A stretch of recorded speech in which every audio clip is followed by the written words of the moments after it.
मैं एक बेवा हूँ। मेरा नाम सारा है, उम्र 44 साल। कराची की तन्हा गलियों में अकेली रहती हूँ। मेरे शौहर को इस दुनिया से जद्दा हुए 7 बरस बीत चुके हैं। तन्हाई का दर्द अब भी दिल में समाया है, मगर अब वो मुझे कमजोर नहीं करता। फैसल की वो रात जब उसने मेरा हाथ थाम लिया था, मेरे लिए एक आईना बन गई थी। इस रात ने मुझे दिखाया कि मैं अपने जज्बात से भाग रही थी। उसने मुझे अपनी ख्वाहिशात, अपनी कमजोरियों और अपनी ताकत से रोबरो कराया। फैसल के जाने के बाद घर फिर खामोश हो गया था, मगर इस खामोशी में एक अजीब सी रोशनी थी, जैसे कोई नया रास्ता मेरा इंतजार कर रहा हो। चंद दिन बाद फैसल का पैगाम आया। हमारी बातें शुरू हुईं, मगर हमेशा एक हद के अंदर।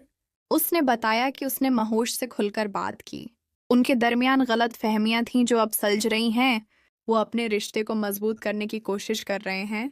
ये सुनकर मेरे दिल को सुकून मिला। मैं कभी किसी का घर उजाड़ना नहीं चाहती थी। वो रात शायद कोई गलत मोड़ नहीं थी, बल्कि एक सबक थी जो मुझे खुद को समझने की तरफ ले गई।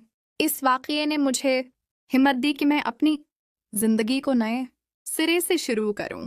मैंने फैसला किया कि अपने दिल के खला को भरने के लिए कोई मानी खीज काम करूं। कराची के एक छोटे से मोहल्ले में एक स्कूल था जहां गरीब लड़कियों को मुफ्त तालीम दी जाती थी। मैंने वहां जाकर रिदाकाराना तौर पर पढ़ाना शुरू किया।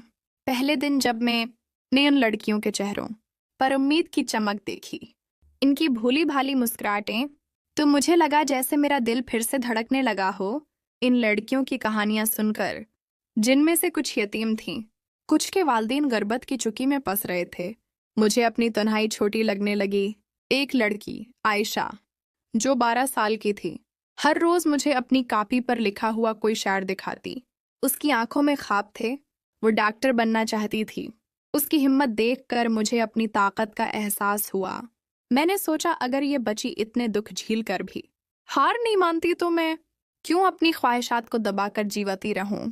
स्कूल में पढ़ाना मेरी जिंदगी का नया मकसद बन गया।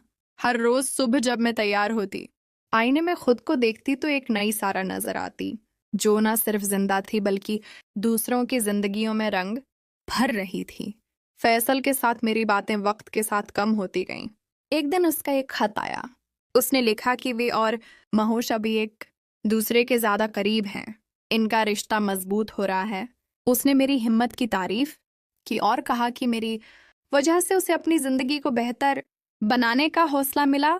खत पढ़कर मेरी आंखें नम हो गईं। न रंज था, न हसरत, बस एक सुकून था कि हम दोनों ने एक दूसरे को बेहतर इंसान बनने में मदद की। इस खत के बाद हमारा राब्ता मुकम्मल तौर पर ख़त्म हो गया। अब सिर्फ दुआओं का रिश्ता था, जो खामोशी से दिलों को जोड़े रखता है। वक्त गुजरता गया। स्कूल की लड़कियां मेरी फैमिली बन गईं। आयशा ने एक दिन मुझे अपनी पेंटिंग दिखाई। इसमें एक औरत पहाड़ पर चढ़ती नजर आ रही थी। उसने कहा, ये आप हैं मेम, आप हर मुश्किल को अबूर करती हैं। ये सुनकर मेरा दिल भर आया। रात को मैं बालकनी में खड़ी ठंडी हुआ महसूस कर रही थी। तन्हाई अब भी थी, मगर वो अब मुझे डराती नहीं थी। मैंने सीख लिया था कि ख्वाहिशें रखना गुनाह नहीं, इन्हें कबूल करना, इन्हें सही राह पर लाना और अपनी जिम्मेदारियों के साथ तवाज़ुन रखना असल जीत है। आज मैं अकेली हूँ मगर अधूरी नहीं। मैंने अपने जज्बात को समझा, उन्हें जगह दी और इन्हें दूसरों की भलाई के लिए इस्तेमाल किया। जब आईने में खुद को देखती हूँ तो एक ऐसी औरत नजर आती है जो तन्हाई से लड़ी और खुद को फिर से पा लिया।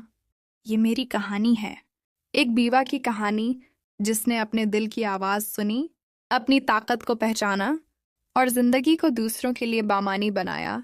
क्योंकि खुशी बाहर नहीं, दिल के अंदर होती है और उसे पाने की हिम्मत हर औरत में होती है।